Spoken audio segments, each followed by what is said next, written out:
Senator who is expecting to become Nairobi's fourth governor, Johnson SAKAJA of UDA, who we are aware is already in the vicinity. Less than 5 minutes ago, IGATHE arriving here with an entire entourage of people and personalities who believe in his wisdom. We are just hoping that SAKAJA has already been accredited and will be working in a similar fashion to how his competitor and co-debater will be received. This turning out to be quite an interesting evening. We were expecting that this debate was going to happen at 7:30. Now we're hoping for it to begin at 8 p.m. For another 90-minute round of questions and answers. Some of the questions being undertaken in the first debate, inclusive of insecurity, unemployment, the cost of unga, traveling around the city. How does this city look like? Why is it important to this country that is Kenya? The gentleman expected to walk into this red carpeted area is no stranger to politics of Nairobi, having served as a senator for the last 5 years. Absolutely. Why is it important for him to be here today to try and convince Nairobians as the best candidate for governor? Absolutely, Leila. And just a short while ago, Professor Philip Kaloki is a running mate to IGATHE, just walked in. We're waiting to see SAKAJA. As soon as we are able to do that, we'll be able to inform our viewers that SAKAJA is around. But the wait and see continues for now. Remember, he's been a nominated member of the National Assembly and senator for 5 years, representing Nairobi County in the Senate, the bicameral parliament, the National Assembly and the Senate. So he has been a representative of Nairobi County in the Senate, county number 047. So, Wahiga, let me hand it back to you. As soon as we spot SAKAJA, definitely we'll be able to tell our viewers and just get to hear what he has to say insofar as this debate is concerned. Back to you, Wahiga. Thanks so much, Gashuri and Leila. I must warn you, it's getting a bit chilly here in our Studio B, but that debate coming up in the next 30 minutes is expected to heat things up. Already in the building, IGATHE, the Azimio candidate with his team, and his running mate, Professor Philip Kaloki. We expect Johnson SAKAJA, the UDA candidate, with his hopefully also with his running mate James Mushiri, also to make their way here shortly. So in case I have to interrupt my guest to take you to that, I will do so that you don't miss any of this action on this live coverage across all stations, both TV and radio as well. Wanakisia, you are giving us your marking scheme, and also feel free now to begin to wade into the next debate. Everyone focused on those two. Yeah, okay. Now, of course, my colleagues have said a lot about the debate which has just ended. But I think the candidates who are here were very casual. They didn't seem to understand the issues. They didn't provide any solutions. They kept on repeating what we've heard before. There were no new ideas. And if you ask me, I think they should receive a bill. They should receive an invoice for consuming prime time. And here you are saying I was harsh. For consuming prime time. And not giving us value. But not giving us value. They however, they may have engaged researchers. It's not easy. No, we must be brutal. We must be brutal. So they knew they were coming for debate. What are your expectations? They knew they were coming for debate. They should have done their homework. There was no homework that was done. They probably just thought they were coming here for child's play. I'm sorry. So they get 3, some of them get 1. But that is a warning shot to Honorable SAKAJA, who is coming here. Yes. And IGATHE. I hope you're prepared. Exactly. Otherwise, again, we'll mark you properly. How different do you anticipate, and tell me this briefly, the level of debate, the type of questions you now expect to hear in the next debate as compared to the one we just came out of? You see, I think this is it was child's play. Now, you don't need to believe at that point. These were adults the level now we are getting to, you know, we know we had tackles.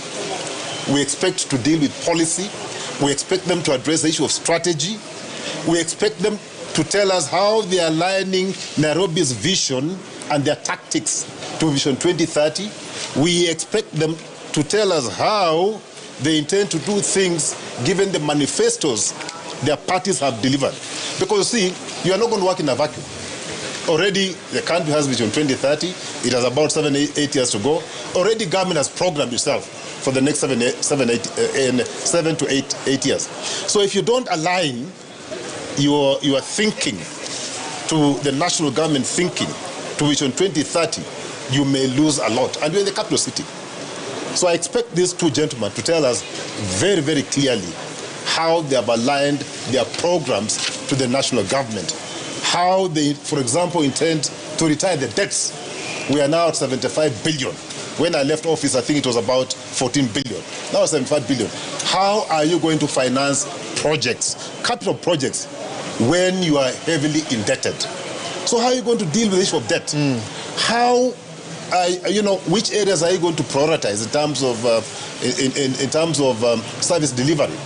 Of course, the biggest right now in terms of service delivery is the issue of solid waste management.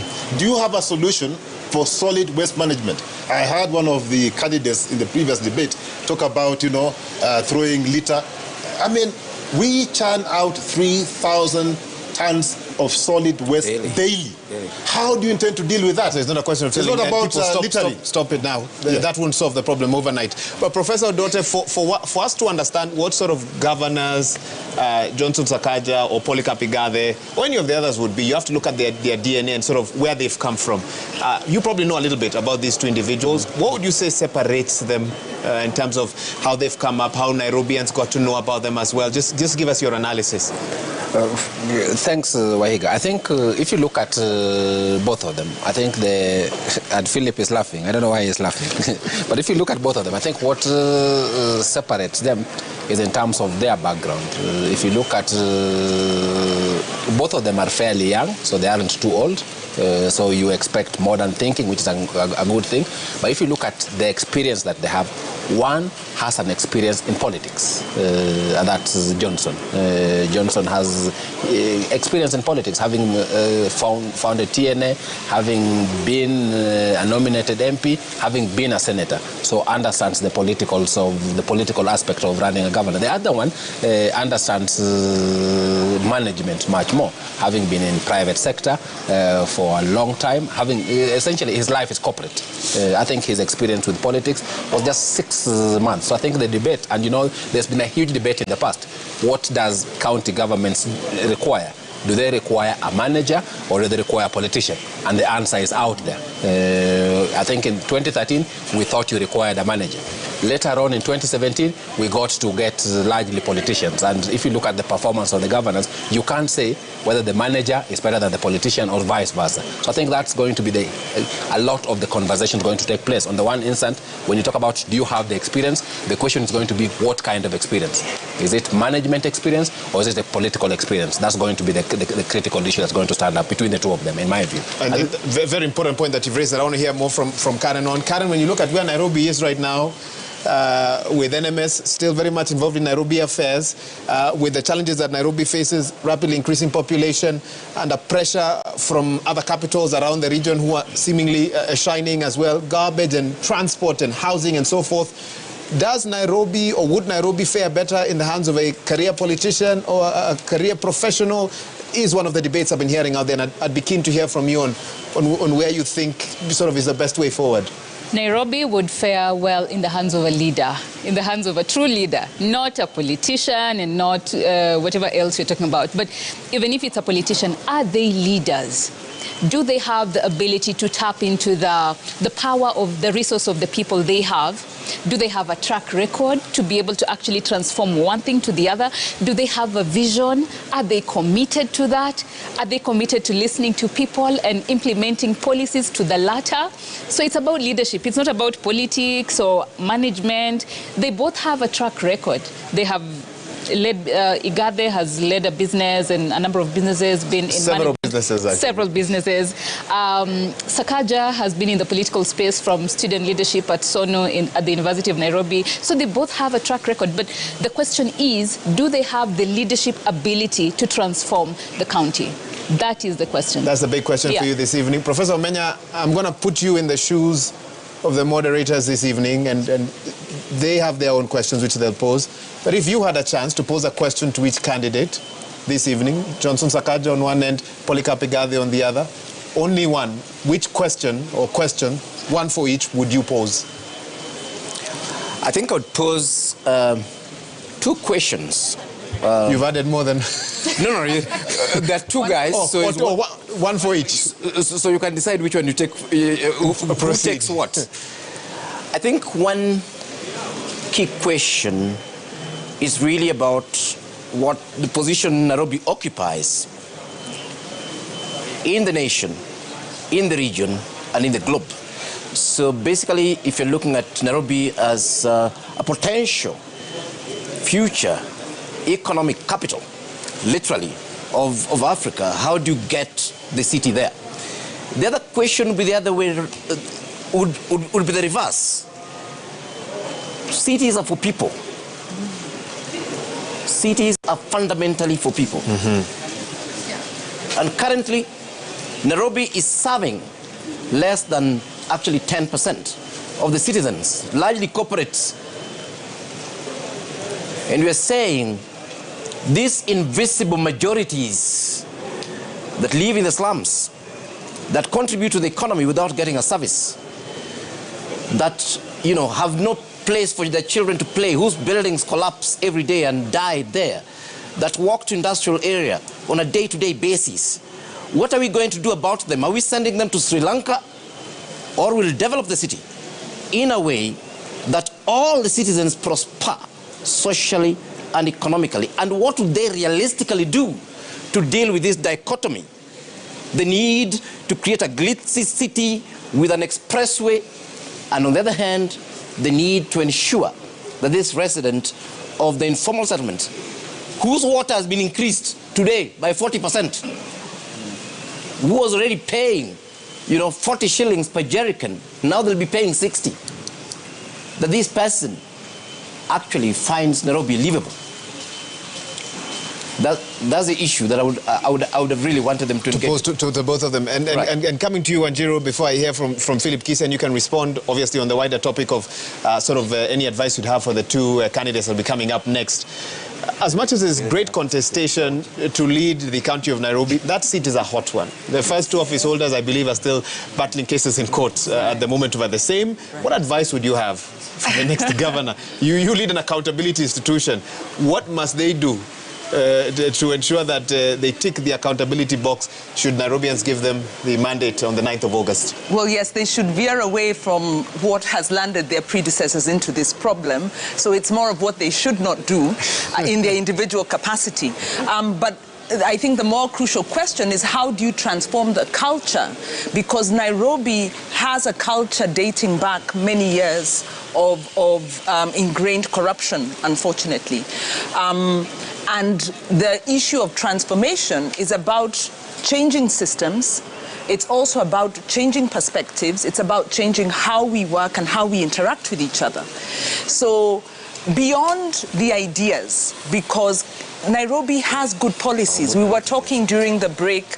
We have the master plan, the Nairobi land use master plan that was developed in 2015.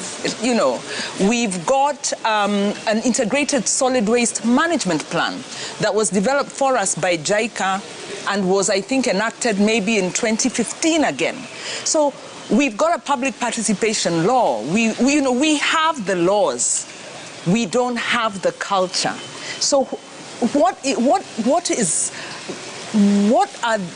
how do we change from a county that is rooted in, violation of rule of law,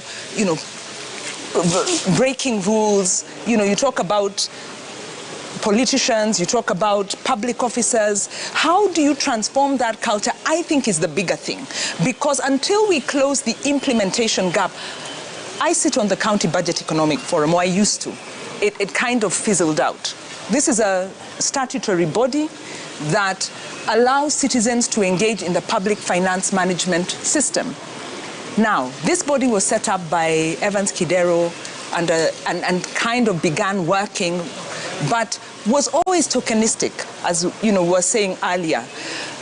How do you move from that tokenism to real implementation, because the things we saw as the forum were very disturbing. We could see revenue falling, especially around elections. It would begin to decline. And we'd ask, if you are collecting licensing fee and the economy is improving, it wasn't due to low economic performance. Why are the revenues going? It means that money is being pocketed, and the county assembly would allow this to go on. AGPO, talking about inclusion in preferential procurements. This policy was enacted. The county was reporting on it, but missing all the details. And these contracts were not being awarded to women, youth, and these other needy institutions. They were being captured. Solid waste. There was a youth program to set up in the informal settlements, youth informal businesses, CBOs. It was set up. It was there on paper. The youth were actually there. But what was happening? Politically, the positions were being given politically. So you actually poison the ground where young people know if you're politically aligned, you will get into the government scheme. So the biggest crisis we have is that Kenyans or Nairobians possibly interact with government in two ways. Either you're coerced and harassed, or you're corrupt. So how do we transform that relationship into a conducive one? And that's a big question this evening. And I like that you've outlined what I feel effectively could be part of the entry of whoever will take office come the 9th of August. We're still live here from the Catholic University of Eastern Africa. We now have another 10 to 15 minutes or so for the start of the next debate. We continue to await the arrival of Johnson SAKAJA, Senator SAKAJA, the candidate for the Nairobi gubernatorial seat on a UDA ticket. We have been told he's on his way. We expect his arrival any minute now. Francis Gashuri, Leila Mohammed on standby to give us that update as soon as he arrives. Remember, he's vying together with his running mate, a former bank executive, James Mushiri, and it will be a two-person debate expected to kick off in the next few minutes on this debate night. But of course, we're looking at a couple of different scenarios with my panelists who are here. And Philip Kisia, I want to come to you. And at the very beginning, you made a statement that really set us off in a different direction when you said debates, in my view, they don't really matter. But the way we look at it right now, 6 out of 9 by the time we're done this evening isn't too bad. Candidates are taking debates. Seriously, have you changed your mind since we spoke earlier this afternoon? Wahiga, you know, I'm the type of person who says what I mean. And I'm not about to change my statement. Politics in this country will remain the same for at least another 5-10 years. Okay? Until we start addressing the issue of ideology, the issue of ideas, it will be the same thing. Okay. It's what I'm talking about. Now, on that simple, so we have two candidates. The latest opinion polls put the margin of difference between them anywhere between 5 to 10% max. You know, looking at, if you look at that, how do you capitalize on a debate like this tonight if you're one of the leading two, as per opinion polls, to ensure that you come out with it is of benefit to you? How do you do that? You know, I'm just hoping that out of the two, one will be able to at least convince the voter who has not made up their mind that this is the right candidate. You can only do that if you show us that you have the capacity to actually actualize what they have already told you to do. You know, these guys have a very easy job. My sister, Wanjiru talked about a plan, the new plan. The new plan was actually done by my team and handed over to Evans Kidero. Okay? It was actually a grant from JICA. And when JICA were giving me that money as a grant, not me, but the city, they asked me one question. You know, Mr. Kisia, can you promise us one thing? That this money we are spending, because these are public resources from Japan, that this plan will be implemented. And I said, you know what? I promise you that this time round, it will not be a plan that will be put on the shelves to gather dust. It will be implemented. So it has not been implemented by, it was not implemented by Evans. It was not implemented by my friend Sonko. I'm hoping that out of the two, that this person from day one, that they'll pick up that plan and start implementing. Because the plan talks about solid waste management. It talks about public transport. It talks about housing. It talks about road infrastructure. It talks about everything. It talks about the Nairobian, how you can better the lives of the people of Nairobi. What bottlenecks? The two gentlemen, Waiga, they just need to prove that they have capacity to implement this plan and how they are going to implement the plan. Because if they don't demonstrate, if they don't show us how they intend to implement this plan, I don't think they'll do better than the ones who have been there before. So what am I expecting them to do when they get into office? Just to add on what my colleagues have said. Number one, the issue of integrity, which touches on graft, corruption. That is number one. Are you going to deal with it? Do you really have the willpower to get there and deal decisively with the issue of corruption? Don't talk about cartels. Cartels are human beings like you. If you cannot get rid of them, get rid of yourself. Get rid of yourself. Those questions that you want to pose to them, how did you perform during your tenure? Well, the records are there. It is during my tenure. Yes, it is during my tenure, Waiga. Go to the records and check. In 2010, City Council of Nairobi was rated in top 5 amongst the most reformed public institution and most collaborative. Top 5 in a matter of 2 years, my friend. Actually, it was 1 year because I took over in May 2009. In less than a year, I was in top 5. Reforms, my friend. So again, this master plan that you're talking about, and we're happy to talk about. Okay. We delivered the master plan through a grant from JICA in 36 months. We started the process of automating City Hall. You're basically telling us that we automated City Hall. Can make a difference. Yes, it can make a difference. Plan, implement it. Take the plan and implement. But I want to dig deeper, Prof. Omenya, and I'm coming to you, Prof. Dote, as well. There must be bottlenecks. I'm sure every governor that came into that office received the plan, looked at it and thought, probably these are good ideas. Which bottlenecks? Mora, which one? we must look at this scientifically, Philip Kisia. Let me hear from the professor. Scientifically, what are possible bottlenecks? Because the ideas are known. Yes, I think the big challenge that we have in the country is, I would look at it, is actually both technical and political capacity to translate plans into action, because plans may seem to be neutral, but they're not. In fact, they're arrived at through a consultative and a broadly political process. And then on the other hand, you not just get a plan and implement. How do you implement a plan? You have to go to the assembly and have the MCAs, look at these plans, turn them into annual development plans so that they can actually draw money out of them. In between there's a political process. Is not a technical process. And this is why we're saying that we need a leader who has the bigger vision clearly spelled out and then has all these plans. And then it can be able then to sit down with MCAs and say, look here, you are coming from this area, this part of the city, this is what you're looking for, this has been taken care of in the plan. You are coming from this area, you are looking for this has been taken care of in this plan. So we're breaking this down so that in this particular year, why don't we do 1, 2, 3, 4 things that are in the plan? Because if you don't do that, then you end up doing what's happening in the country. Is planning by MCAs or planning by cartels, or assuming that disparate projects will result into some coherent future whole. Is the plan that ties everything together.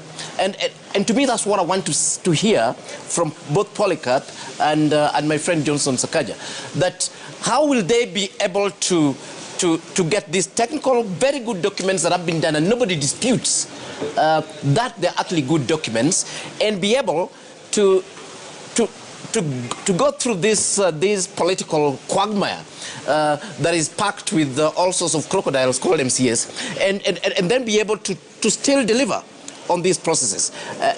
Another thing, we need a leader who understands both management and planning processes, but at the same time is suave politically, so that then they're able to get these things done. Okay, I need to interrupt you there because I need to take a break right now. Remember, the hashtag is Nairobi Gov Debate 2022. We are live across all TV and radio networks. We're also using the hashtag Presidential Debates KE 2022 as well. We await within the next few minutes the start of the next debate. Already in the building, Polycarp IGATHE, the Azimio candidate for the Nairobi Gubernatorial seat, and any minute now we expect the arrival of Johnson SAKAJA, the UDA candidate, of course in the Kenya Kwanza team as well. But for now, let's take that break. We are live from the Catholic University of Eastern Africa, and we're here from our Studio B, where we continue to analyze everything that happens around this debate today, this being the first one in a set of 3, with the other 2 coming up over the next 2 weeks or so. Stay with us.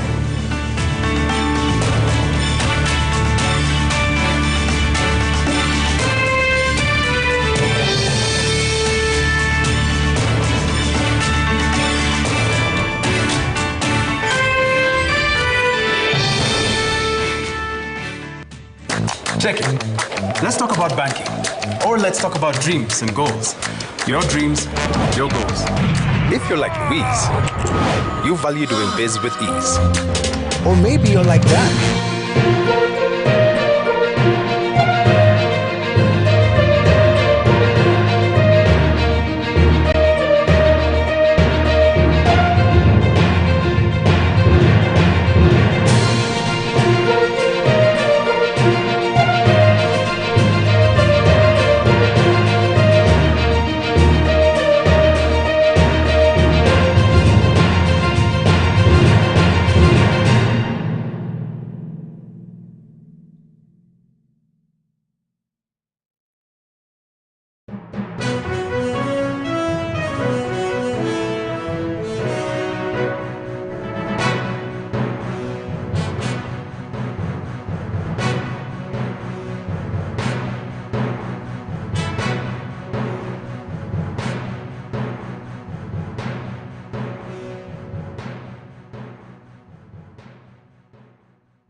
Welcome to the Pope Paul VI Learning Resource Center at the Catholic University of Eastern Africa in Nairobi.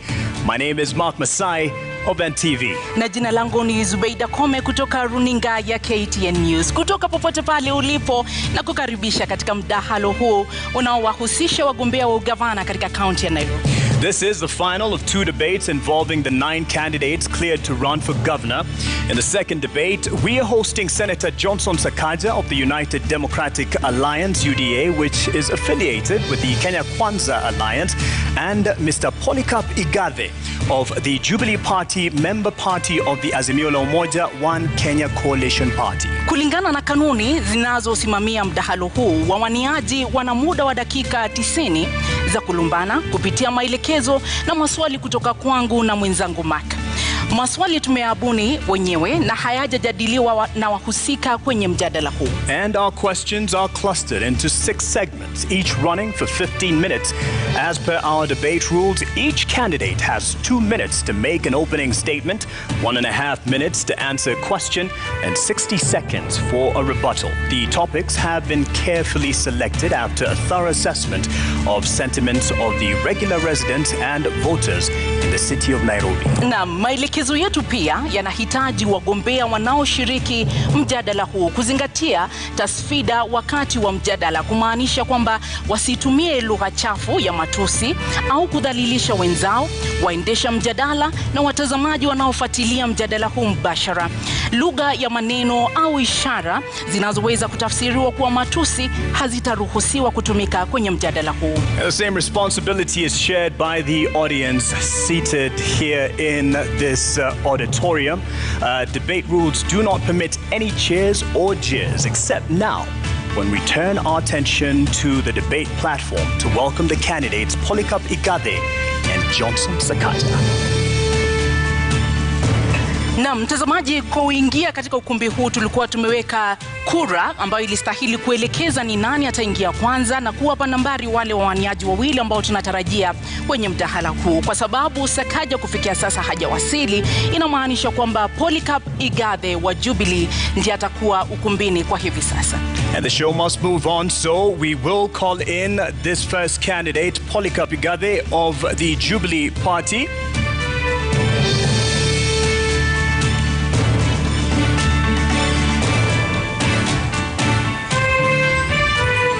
Polycarp IGATHE, uwanjani wako. Tumkaribisha anapoingia.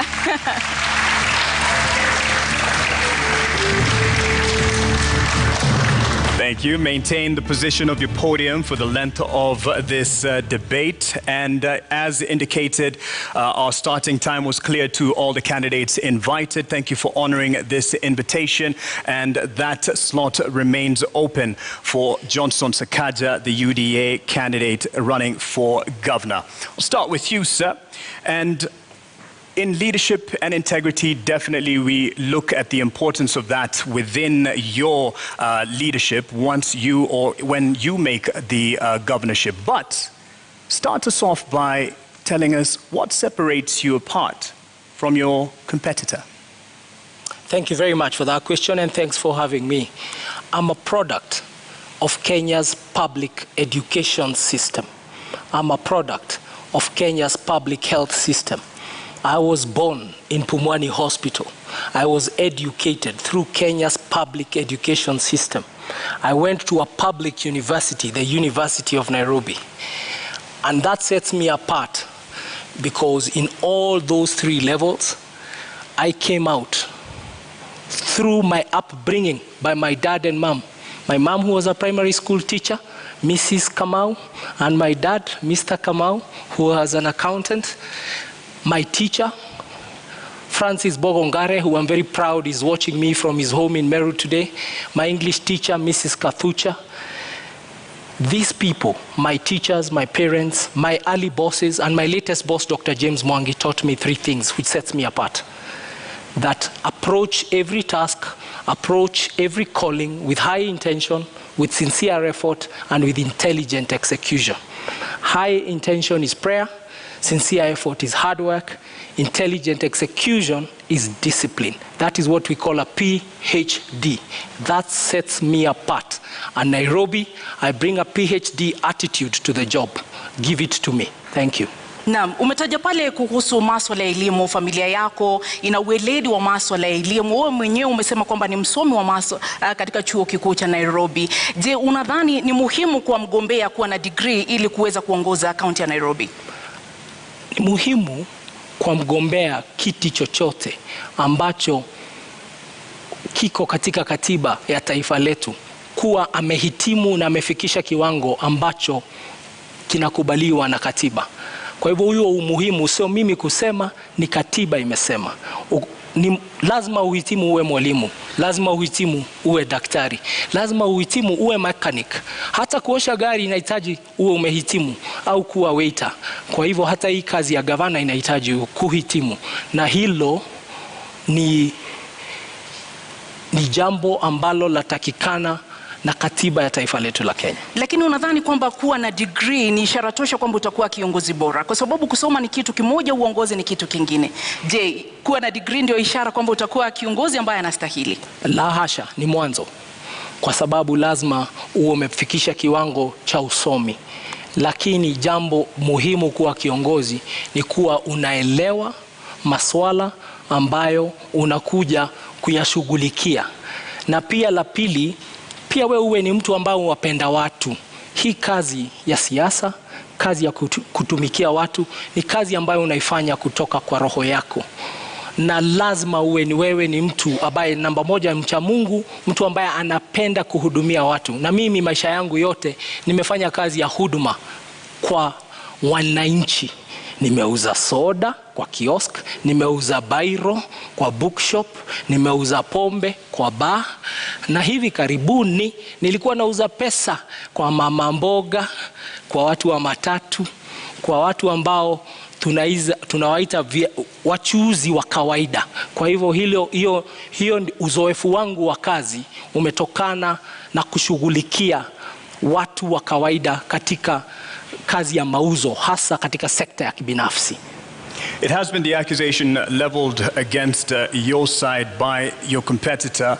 Would have been great to have him here to respond to the question of a degree for governors, that the fight at least and the clamor to fight him to qualify to be on the ballot is for the benefit of IGATHE, to lock him out of the race. Just to clear the air on this, what is your response? I really want to meet my worthy competitor on the ballot. The fight is hard, is a fight I truly regret because it's stopping Kenyans from actually stopping him from coming to office. When all constitutional institutions fail in their duty, then there is a duty by the citizen. And there is no bigger duty than the duty of voting on 9th of August 2022. I wish him well, and I hope that he can come tonight. I also hope that he will be on the ballot on the 9th of August so that we can beat him at 8:57 a.m. Na umetaja pale kwamba una uweledi na umejitolea na una ule moyo wa kutaka kuwatumikia wakazi wa Nairobi. Lakini kweli uko tayari kuingia katika kazi ambayo itakubidi uwe pale kwa miaka 5 kwa sababu historia inaonyesha kwamba ulipochaguliwa kuwa naibu gavana uliondoka baada ya miezi 6. Hii kazi itakuhitaji kuwa pale miaka 5. Kweli uko tayari? Niko tayari, niko gangari na nimejitayarisha vilivyo kutumikia wananchi wa Kenya katika jiji Nairobi kwa miaka 5. Mimi wakati nilipokuwa kwa kiti ya deputy governor nilisema kwamba sikupata na sikuweza kupatiwa kazi nifanye kama deputy governor. Na kuna jambo moja ambalo lazima tukubali. Ukiangalia wanasiasa katika taifa la Kenya, wako zaidi wanaochaguliwa kupitia kwa debe. Wangapi wanafanya kazi yao na ukweli wanapewa mshahara kwa sababu wamefanya kazi? Hilo ni swali tunafaa kujiuliza. Mimi siwezi kubali mshahara bila kufanya kazi. Unasema kwamba hukupewa kazi, ni kwamba haukuwa una ushirikiano na Governor Sonko, ni kwamba ulijipata katika nafasi hiyo kimakosa, au ni vipi wewe kama naibu gavana unasubiri tu kupewa kazi? Governor Sonko ni rafiki yangu, ni mwalimu wangu wa kisiasa, hasa siasa za Nairobi, na muheshimu na namuenzi mpaka wa leo. Ni rafiki yangu, hata dakika 5 zilizopita tumeongea. Lakini kazi ni tofauti na urafiki. Siwezi kuja ofisini na kila siku kazi yangu ni kusoma gazeti na kuacha koti kwa kiti alafu naenda na lala. Kazi lazima uwe iko kazi ambayo na mpangilio wa kazi umepewa. Na usipopata hiyo kazi basi unaheshimu katiba. Na katiba ya Kenya inasema article 1 kwamba nguvu zote za katiba ni za mwananchi. Na kazi yangu nilipopiga reverse gear ilikuwa ni kusema na heshimu katiba ya Kenya, na heshimu mpiga kura. Na hivi leo nafanywa interview kama mfanyikazi wa watu wa Nairobi, na nawaeleza nitawafanyia kazi. Na baada ya miaka 2-3 mambo ambayo niliona yaweza kutendeka yalitendeka, na tugange yajayo yaliyopita. In retrospect, you did not quit on the residents of Nairobi who entrusted you and in fact threw their weight behind your boss because you were there as a deputy. You didn't quit on them. Do you owe them an apology? I failed to earn the trust to deliver my mandate as deputy governor. I never blamed anybody. I blamed myself, and I fell on my sword. Today we see a lot of people who, rather than quit their position, continue to sit there and enjoy the trappings of power and enjoy a salary from government. They enjoy public money. I did not quit on you. If I quit on you, I would not have come to represent myself again through my party Jubilee, through Azimio la Umoja, and contest the nominations and then win and then be here as a candidate. I respect Kenya. In our national anthem, we always say, Kenya istahili heshima. And that is a prayer, and that's our national anthem. We put our hands on our hearts, and we say, Kenya istahili heshima. Na heshima ni kwamba, if you feel you're earning money you should not earn, especially public money, then you take a bow and you come back for a fresh mandate. Ladies and gentlemen, I've come for a fresh mandate. I seek to be governor of Nairobi. Please try me. Unadhani ulihitaji ujuzi wa kisiasa ili kuweza kustahimili mawimbi ambayo yalikukabili wakati huo? Ungekuwa na ujuzi, labda mambo yangekuwa tofauti. Siasa ni jambo la muhimu sana kuachiwa wanasiasa tu. Sisi ambao tumefanya biashara katika sekta ya kibinafsi tunaelewa, na mimi kama kazi niliyokuwa nikifanya kwa benki nimeona wafanyabiashara wengi ambao biashara zao wamefunga sababu ya maslahi yao kukataa kuangaliwa na watu ambao hutengeneza sera, hutengeneza sheria katika bunge. Na kwa hivyo nakuja hapa na uzoefu wa private sector, na nasema tuingie sasa, let us change kidogo, let's change the tune, tuingie, tupindue, tulete mapinduzi, tulete ari mpya, kasi mpya, mwamko mpya, tuendelee. Tujaribu mtu ambaye ana uzoefu ambao unaweza kusaidia kisiasa. Na siasa ni nini? Siasa ni ile mambo ya kuleta watu pamoja ili mtimize maslahi ya watu na jamii. Mtengeneze uchumi, tutengeneze mazingira, tutengeneze jamii na tuendelee pamoja. Hiyo ndio siasa. Hata katika sekta ya kibinafsi, kazi ndio hiyo ya kufanya kazi na wenzetu. So nimekuja hapa, nimejitolea, nimeamua kwamba Nairobi hatuwezi tena tukaendelea, jiji kubwa kama hili, kuongozwa na uongozi ambao hauna uzoefu wa kufanya kazi. Mimi na kazi ya kuendesha jiji ni kazi ambayo inahitaji ufanye kazi na wafanyikazi ambao nimechunga.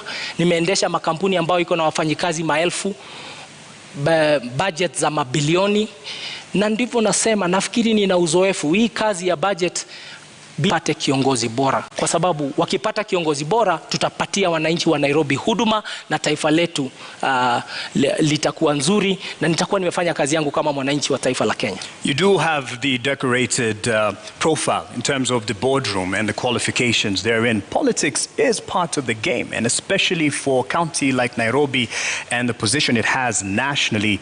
Are you confident about your political ability to make sure that you control and you keep things under control within the capital? Thank you very much for the compliment. I can tell you, even private sector, there's a lot of politics. In business, there are shareholders, there are employees, and there are customers. Shareholders invest in employees. Employees invest in customers. Customers pay the shareholders, and the cycle works like that.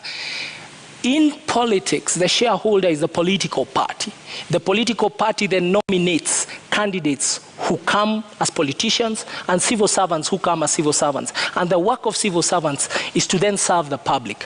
And the public in turn keeps giving power to the right party. I am very proud to be a member of Azimio la Umoja, led by the most disciplined shareholder in politics, if I can use those words, Raila Odinga Baba. He has run the most disciplined political party. I'm very proud to be a member of his team. I'm very proud to be a member of the Nairobi team with my colleague Edwin Sifuna, with my colleague Esther Passaris, with all our MPs. I'm very proud. And because I'm joining a disciplined team, we are going to serve the public. What has been the problem of politics is just like in business, we have employees. In politics, what we see is that you have politicians, political parties and politicians who have come together to steal from the public. It's like a shareholder and an employee and management stealing from the customer. That's not sustainable. What I can say is, in closing, that remark is, when a customer loves you, no one will harm you.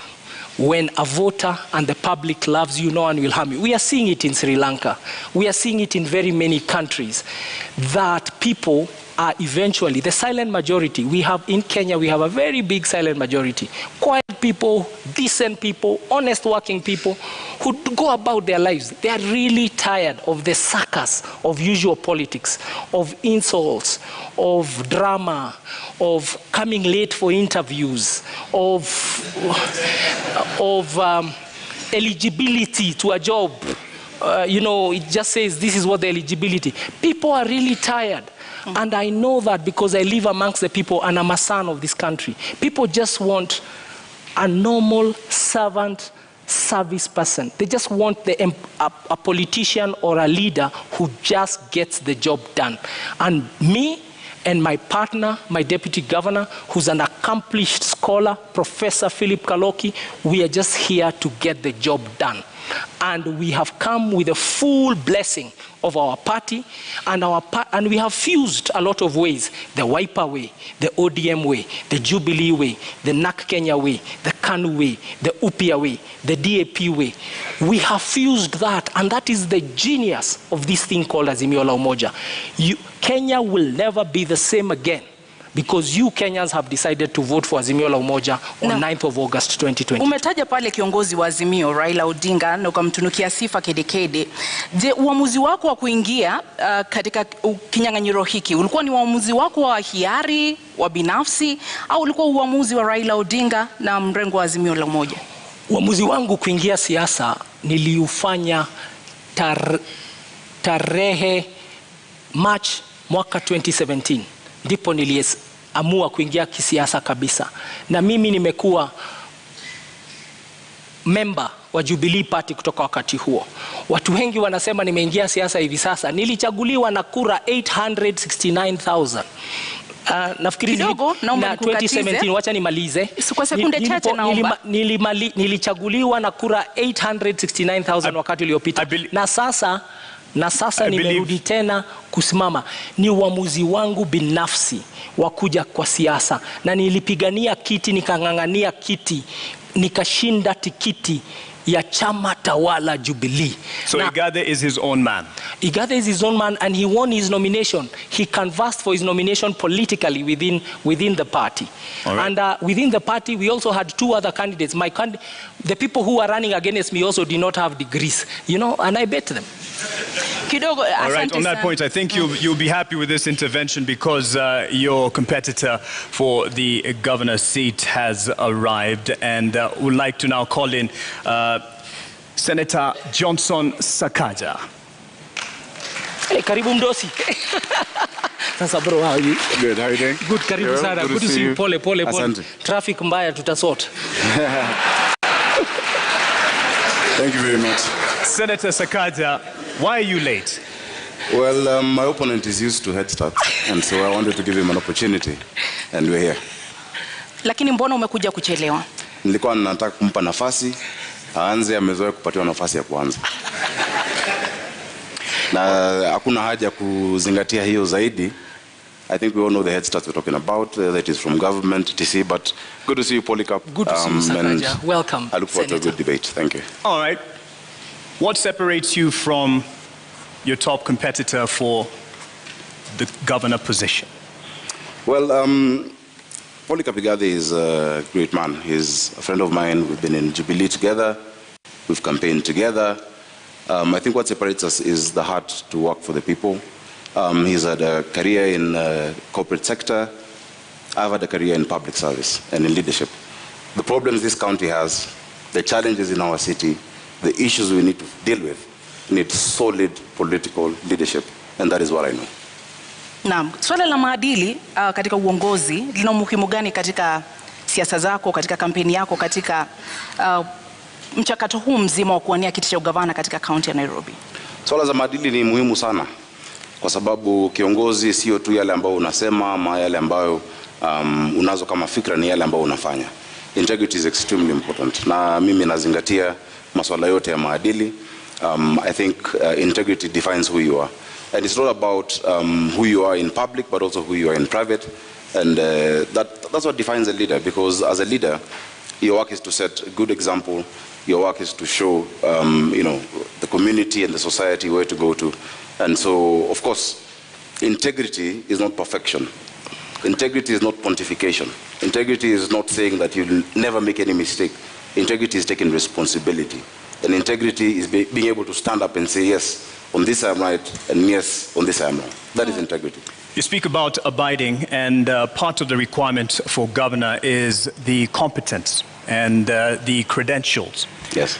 Do you believe that it is important for someone running for governor to have a degree? It's not just important, it's a requirement by our constitution.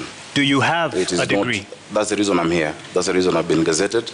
I do have all the qualifications required to run for governor of Nairobi, and on top of a degree, beyond just the academic qualifications, I have the competence, the character, I have the will and the experience to lead this county of Nairobi. Why is it so contested?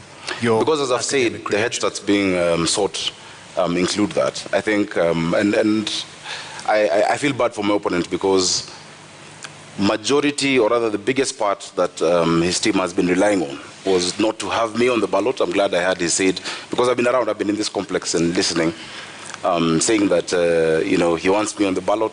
I'm glad he said that, but many of his political benefactors do not want me on the ballot because they know the effect of that.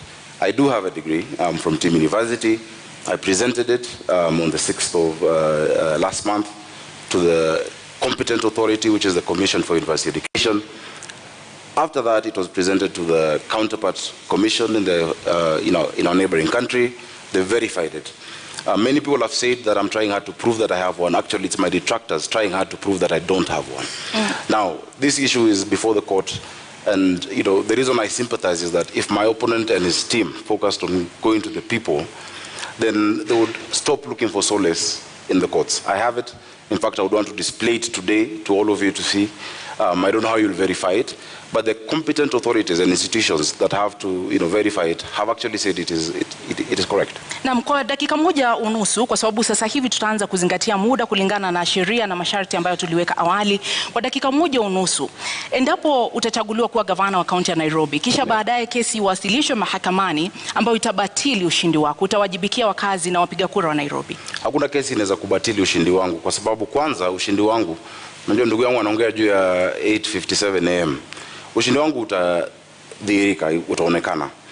Nafikiri vile mmetutawanyisha kutoka wale wengine ilikuwa kwa sababu ya utafiti ambao umefanywa, na utafiti umeonyesha kwamba niko mbele zaidi. Mambo ambayo yako kotini yataisha kwa sababu tunajua ukweli ambao uko. Hakuna tashwishi hapo. Na zaidi ya hiyo, kwa sababu kumekuwa na hiyo unajua kizungumkuti ambayo imeongozwa na serikali, and I have said it previously, who has been driving this and how it's been driven. I think by the time we're going for re-election, we'll make sure that there's even more to be able to show on that. So that is not an issue of concern. What is of concern to us, and what is of concern to anybody worth his salt as a leader in this city, is the plight of the millions of Nairobians who are suffering the lack of dignity and the lack of order in our city. And that is where our focus must be.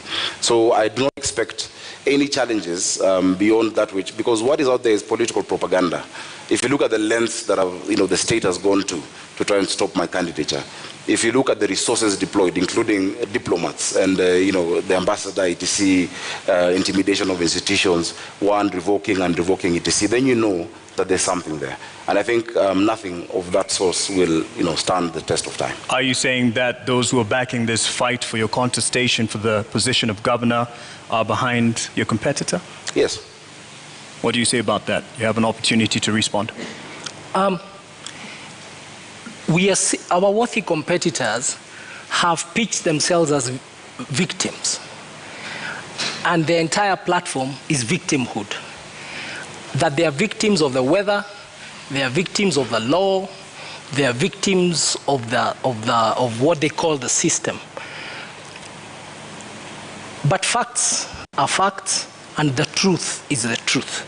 I have said I really would love to meet Senator SAKAJA. I think out of abundance of the heart, I would like to meet Senator. I would like to meet.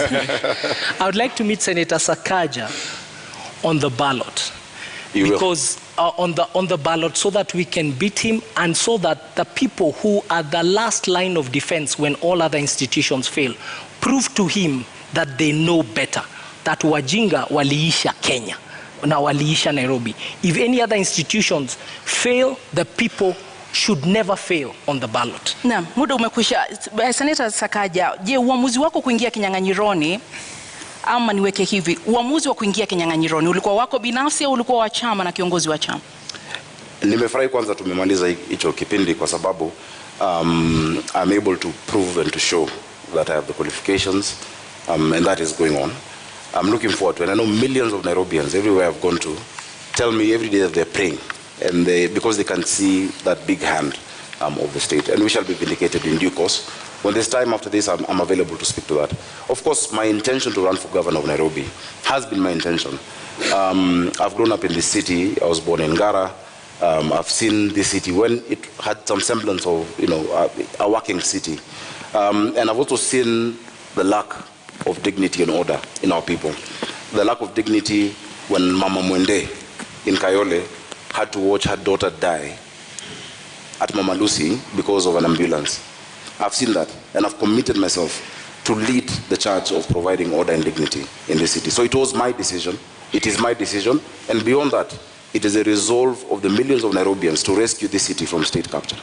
Your decision, you say, but it is on a ticket UDA under Kenya Kwanza. Yes.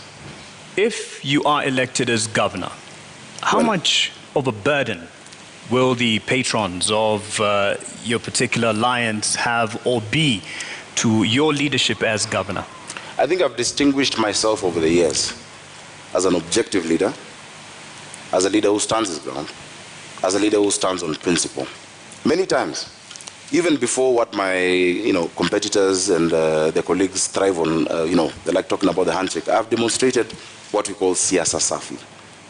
When the Honorable Prime Minister, former Prime Minister's retirement benefits were being, rejected in Parliament because his now partner and brother said he must retire from politics, I'm the only person from Jubilee who stood up to defend. When Honorable Oloch was being fought at Pan-Africa by Jubilee members on the 26th of October, I'm the one who defended him. When Babu Owino was thrown into a cell and Raila Odinga and Wetangula could not remove him, I went, despite there not being any agreement before the handshake. I believe in siasa safi. I believe politics is not enmity. And I want to assure even my opponent that once we get into office, some of the ideas he has, because he's a good manager, and this city also needs, in some areas you need managers, of course, led by a leader with a vision. We'll incorporate the ideas. Everybody sitting on that side knows that I have no negative relationship with them, and that is the siasa safi Nairobians want. And that is why all your polls show that Nairobians across the political divide have resolved to support me for the office of governor. Bwana Polycarp, je, ni kwamba Azimio mnaendesha siasa chafu katika kaunti ya Nairobi? Kwanza wacha tuangalie siasa safi ni nini.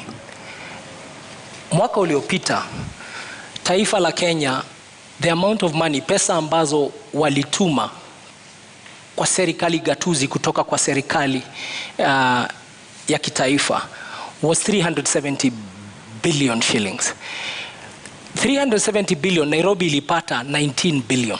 5% only ndio ilikuja Nairobi. Nairobi, wapiga kura Nairobi ni 11% ya tuko 2.4 million out of 2.4 million voters out of 22 million voters in the country.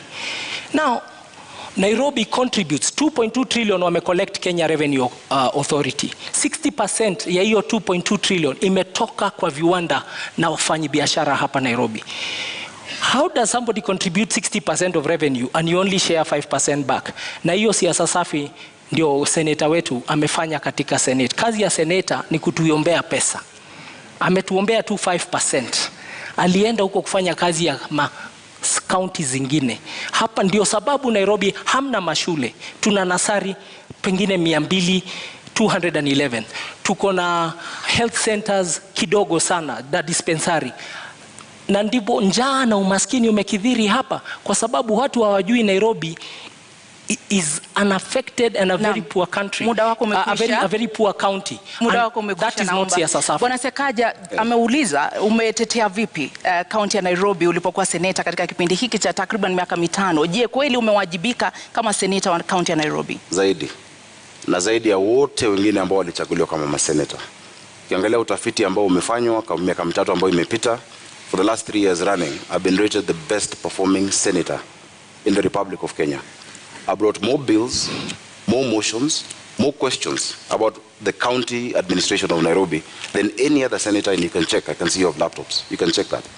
On top of that, the work of the senator is to bring resources to the county. When I became senator for Nairobi, Nairobi was receiving 15 billion. I'm living with it 3.3 billion higher at 19 billion. That is actually understanding your assignment and prosecuting it the way you need to. So I brought that money. In fact, naturally, it would take more than 10-15 years in terms of cycles of devolution to get to an increase of 3.3 billion. Something so IGATHE says isn't quite enough, even though you've gotten it to 19 billion. Something he says isn't enough, given the contribution of the capital to the rest of the nation. Now, if you understand the framework of devolution under our constitution, fiscal decentralization has what we call the horizontal division of revenue.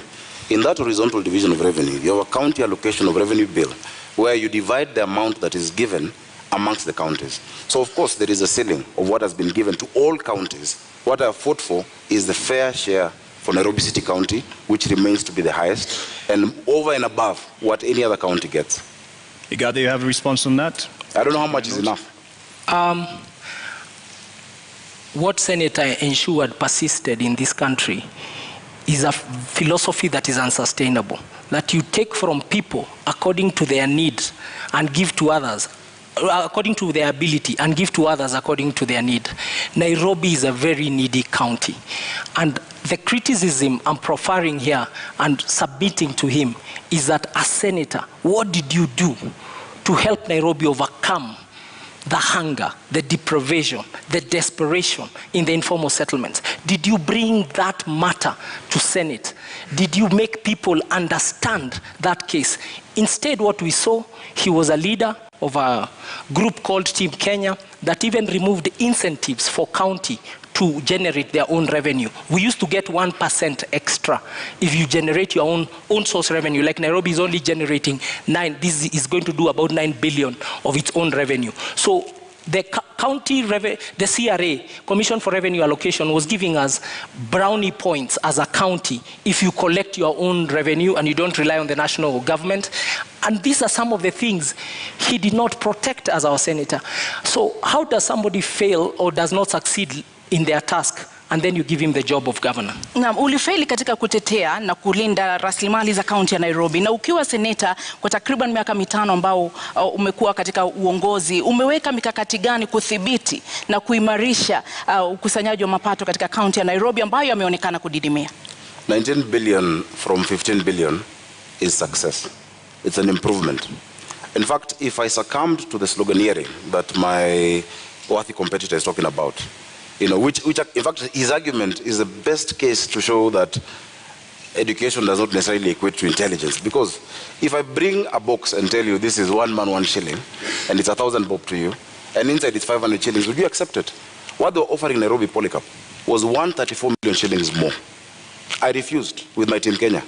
I said Nairobi has the depth of poverty, that urban poverty bites harder than rural poverty, that you have nothing in this city, you'll have nothing to eat, you'll have nowhere to stay.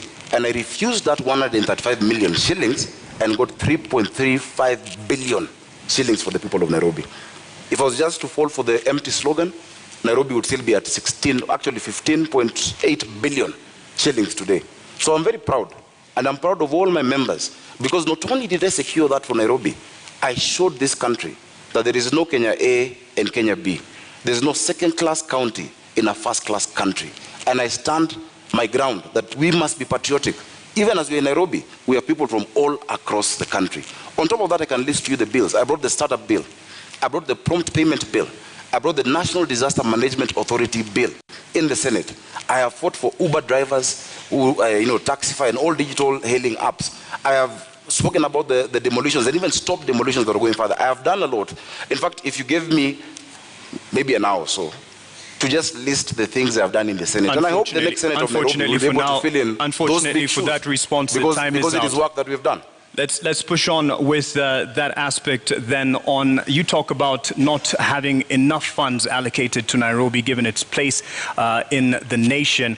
However, there is the issue of not being able to actually get the potential revenue that it can get owing to the cartels in the city, which have been a thorn in the flesh of the administration.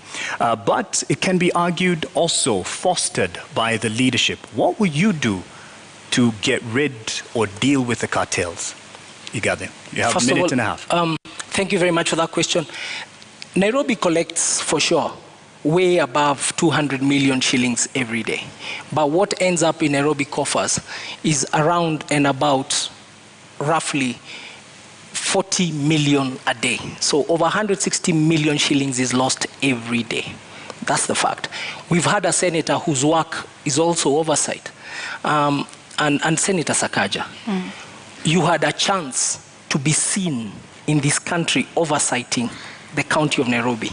When push came to shove and the impeachment question came to the floor of Senate, it's up to Kenyans to see how you voted. Not only did you did not even take a decision, you abstained. You walked away from the conversation. We have not seen you. Nairobi County employees, in fact, we have to apologize to them. They do unbelievable. Their salaries are delayed. Their remittances are delayed. The Auditor General's report about Nairobi City County is that Nairobi City County has a debt of over 80 billion now. That is what it has been given an adverse opinion. But have we ever heard once our senator speak about it? And that's why I'm saying the oversight role he did not do very well, and he actually did not succeed in that oversight role. But the cartels we will deal with, because we have the numbers and we know who they are, and you have seen them even in the campaign season trying to fight and hide behind muda wako umekwisha. Bwana SAKAJA, una muda wa dakika moja unusu kujibu. I'm actually quite tickled that Polycarp Igathe can talk about push coming to shove and me not making a decision. Before even push came to shove, in like 4 or 5 months, Polycarp Igathe quit on the people of Nairobi. In fact, that should have come in the question of integrity. Because when you talk about public trust, chapter 6, at the expense of private convenience, that is the question that we must answer. It did come up before you The question on impeachment. Governor Sonko would not be facing an impeachment if you stuck in office. In fact, if you stuck in office, you probably would have been the incumbent governor. If you stuck in office, there'd be no NMS in Nairobi. The reason we have an NMS in Nairobi is after Polycarp Igathe could not wait or stand the heat in the kitchen, he ran away in less than 6 months. This city needs resilience. You need to be tough. You cannot say that you have betrayed 800 and I think, how many votes did you guys get? 40 or something thousand votes, 840,000 votes, because you could not get the trust of one individual, yet 1 million Nairobians have given you the public trust. When push has come to shove, look at the Senate answered. I have spoken more times than any senator. I have raised more questions in the Senate than any other senator. In fact, I have taken the former Governor Sonko to court on the action he took on matatus. The record is clear. This county needs a political manager who understands how to deal with the leaders and how to deal with the issues of the people, but has a thick skin. In fact, if half of the tribulations I'm facing right now in my bid were on Polycarp, Azimio would have no candidate. But I have stood. Your time is out. You've stood. You ran off. He'd have quit. Integrity. I define integrity as what you do in private. If it ever became public, you'll never be ashamed. I'll tell you what is not integrity. Is uttering false documents and then standing here and saying I have integrity. Go to the website of the East African, of EACC. Go to the website of IBC. Check the university governors, SAKAJA, Senator SAKAJA. No, let me go. Go and check what Senator SAKAJA cited as his degree in 2017. It's a public document. And then look at the degree he's saying it is today. We don't even know who he is. Is your name really SAKAJA? Nairobi. Careful. All of us, careful.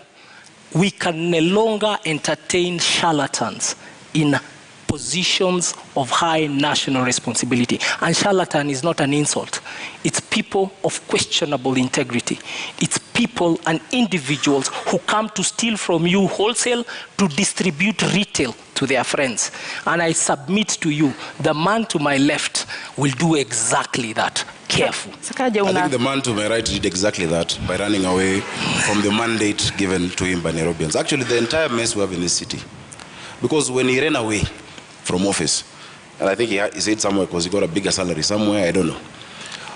This city went into a spiral. I assure you, even the drafting of the articles of transfer, I had to be involved because we had to rescue Nairobians. And he ran away from that public office. Now, if you cannot withstand the heat of a deputy governor, you can't run Nairobi City County. You have 85 MCAs, possibly 40 nominated, 125 MCAs. You have 17 constituencies.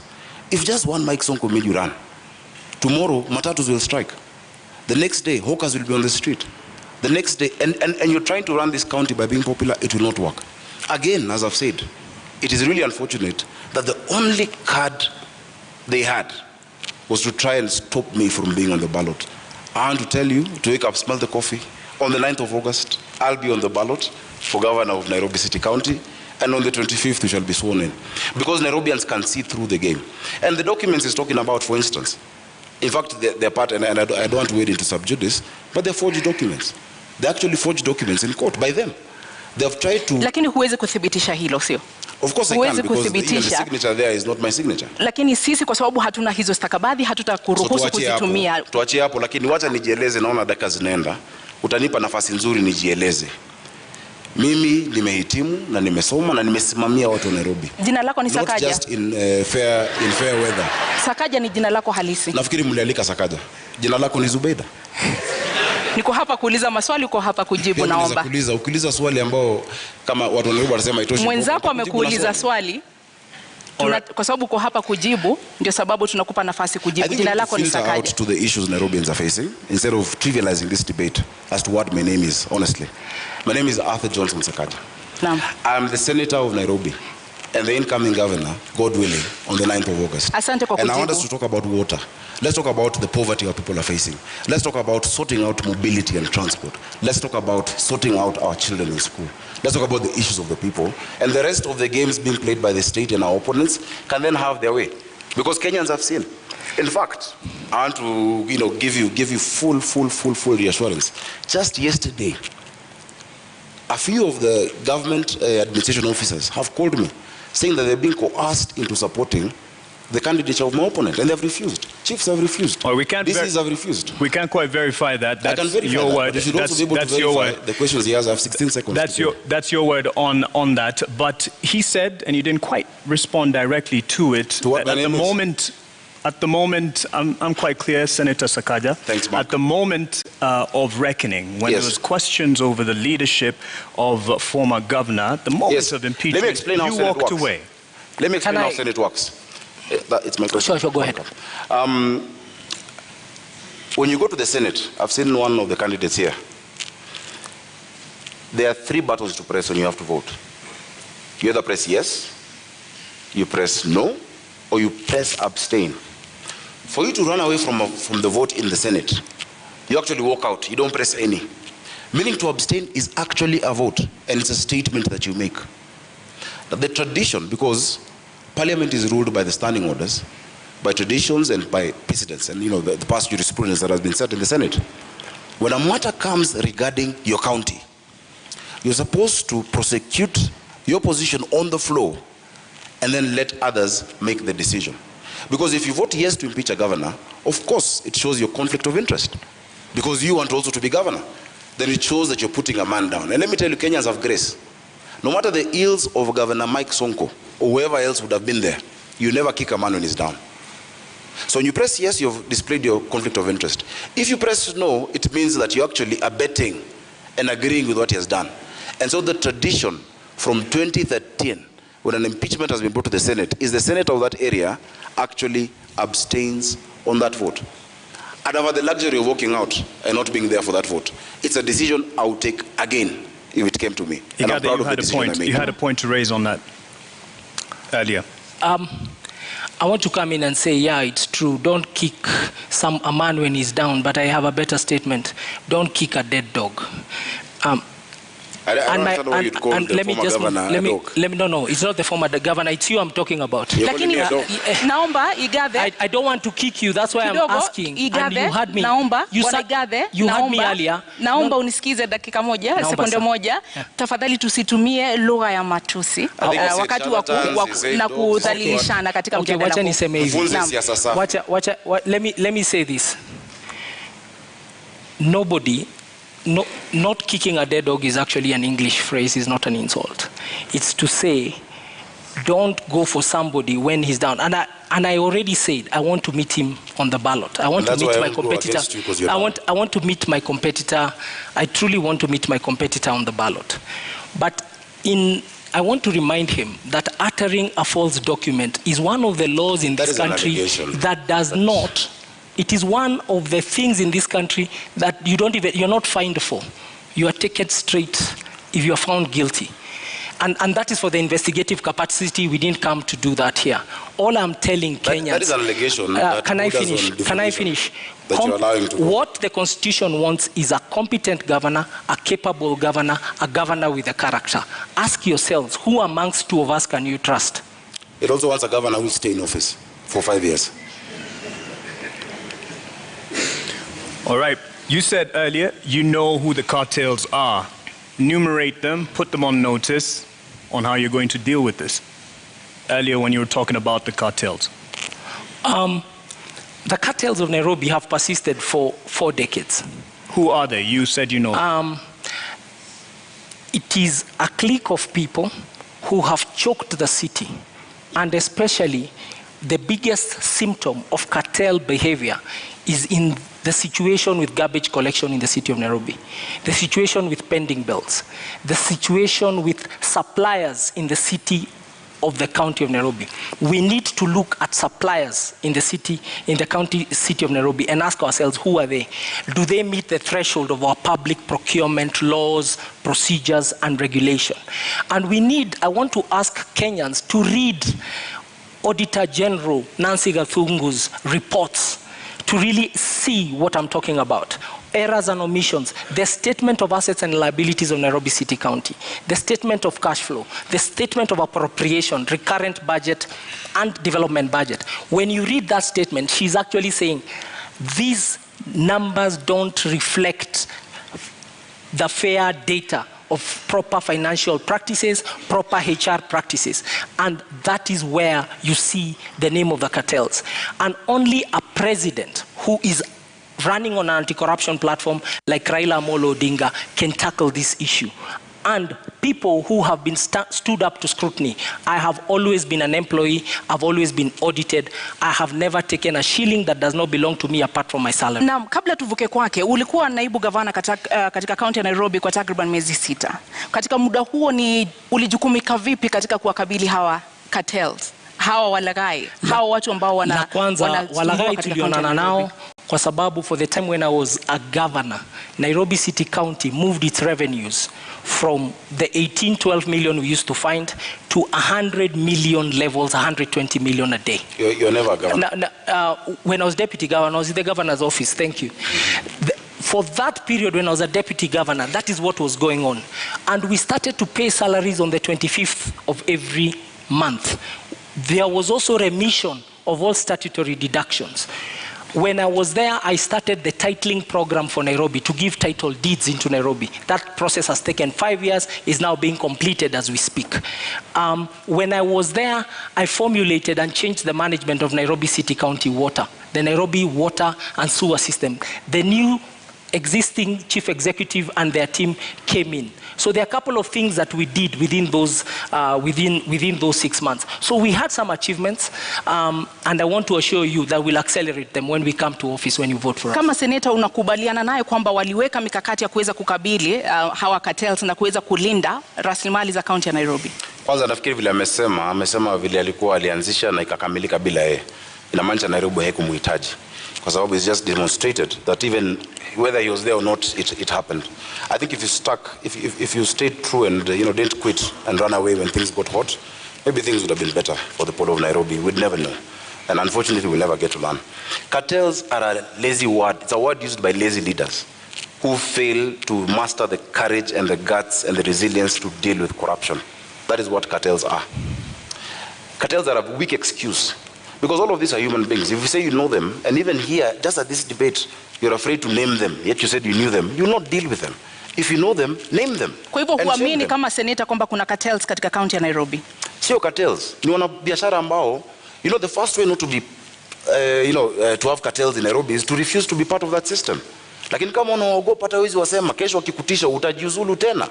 We cannot have that in Nairobi. We just need to set systems that actually remove the place they are playing. Don't be afraid of cartels, Polycarp. Whatever name you choose. I will invite you on 10th of August when we are naming them. The opposition is not allowed to name cartels. You can also name them today, but whatever name you use to allude to them, how are you going to deal with those? Listen, the first thing you must do in the city, as I've said, is to refuse to be part of them before you even get into office. I have run my campaign by myself. I have struggled. I have funded myself. I have evidence. In fact, unfortunately, I can table it over here, that even the first billboards paid for my opponent are by the cartels, are by other shadowy figures who are convincing him to get out of office, to run for it. Once you are captured by them before you start, once you're captured by the state, once you're captured by these shadowy figures before you even set foot, you will not do anything when you're elected governor. Number two, we must reduce the human interaction with cash in Nairobi. We must digitize service provision, that all the 130-something revenue streams must be allowed to be paid digitally wherever you are. What we're going to do is this in Nairobi. We'll change the governance structure. We're going to have 5 boroughs in this city: Nairobi North, East, West, South, and Central. Each of those boroughs, pursuant to the Urban Areas and Cities Act and the County Government Act, Section 14, will have a urban area board or a borough board. And in that borough, there will be an assistant city manager who will report to my deputy governor, Mushiri Njoroge, who we have agreed is not going to quit.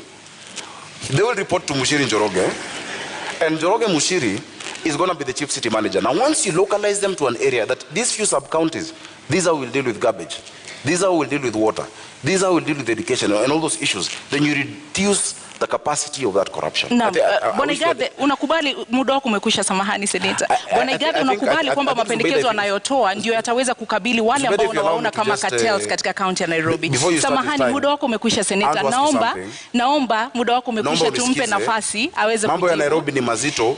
Tafadhali baada ya zungumze utuongeze dakika. Shida za Nairobi hawezi taja na dakika moja. Kama mnataka watu wa Nairobi wasikie vizuri, kwa heshima kubwa tumsikize, kisha utapewa muda zaidi. Utapewa muda. Wao wanataka majibu. Senator SAKAJA, with all due respect, you did come late, and in keeping time, there are rules that we announced at the beginning of this debate, and an answer to a question is 1.5 minutes, and you can see it clearly on the screen here. Rebuttal is 1 minute, and we did accommodate your lateness. So over to you, IGATHE. Ukosefu wa nidhamu ni jambo la kawaida kwa watu ambao hawajamaliza shule. Let me move to, this is what we want to do. This is what we want to do. We want to improve the society in Nairobi by ensuring we tackle the issue of hunger and depravity in the city, by tackling the issue of poor access to education in the city and poor quality access to healthcare. We want to fix the economy in Nairobi by ensuring decent jobs, proper mobility and transport. We are going to form what I'm calling the Nairobi Go portal. It's really e-government, making sure we have time and attendance for every employee. We make a fit for purpose government to serve. And lastly, to really fix the environment, kuimarisha mazingira yetu, maji na mambo hayo. Your time is up on that, but there was something he brought up, and he said even he claims to be funding his own campaigns, and says you're under state capture and you have a right to respond to this. 1 minute for that in terms of those who are funding your campaign. My campaign is funded by myself and my friends, and I would like him, because he has said so, to provide that evidence before the morning. That is a liar. Those are lies told by a lying liar. I'll be glad to do that. Please, you say you have some evidence to this effect. Of course, we have receipts of billboards and of, different meetings of chiefs, meetings of DCCs, them being cajoled. You cannot force individuals, DCCs, assistant chiefs, and many of them, the represented here know. The meetings at St. George's Primary School, where they're being asked to support those candidates, we know all of that. It is obvious. But if you'd like me to table that, I'll be glad to table it before the country. I will in equal measure table all the false documents Senator SAKAJA has cited to the Republic of Kenya and to constitutional institutions tomorrow morning on my Twitter.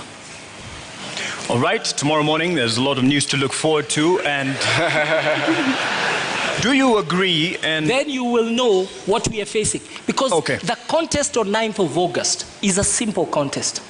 It's a contest in this country. It's a census, actually. It's not an election. How many Kenyans believe in competence, character, capability, honesty, unity moving forward, and how many believe in lies and all the other bad things we don't want and don't value as a society. That's the contest. We've moved into the governorship domain of this conversation, and we just like to cover more issues here. And there is a mention, was a mention of Nairobi Metropolitan Services, NMS. First of all, do you agree with it having been brought in as an intervention? And in your view, was it because of a failed leadership?